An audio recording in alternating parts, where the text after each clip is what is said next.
Budget প্রকাশিত হওয়া অবস্থায় একটা ব্যানার নিয়ে মানব না বলে রাস্তায় দাঁড়িয়ে গিয়েছেন। এটা একটা মবক্রেসি। আমার মনে হয় যে এই শব্দটা এখানে বেমানান এবং এটা এক্সপান্স করাই উচিত। এটা অসংসদীয় কোনো কিছু বলে আমি মনে করি না। ভালো মিনিং ক্যারি করে না।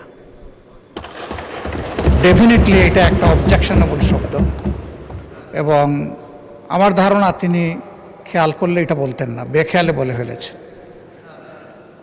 কারণ এই ধরনের বাজেটের প্রতিক্রিয়া আমরাই করি নাই প্রথম, এর আগে সেভারেল টাইমস আমরাও করেছি, বিএনপিও করেছে, অনেকেই করেছে। তাইলে কি সব কিছুই মবক্রেসি ছিল? আমার মনে হয় যে এই শব্দটা এখানে বেমানান এবং এটা এক্সপান্স করাই উচিত। ধন্যবাদ আপনাকে।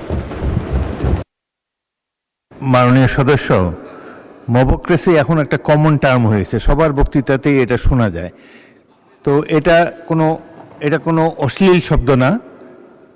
মবক্রেসি এটা অসংসদীয় কোনো কিছু বলে আমি মনে করি না।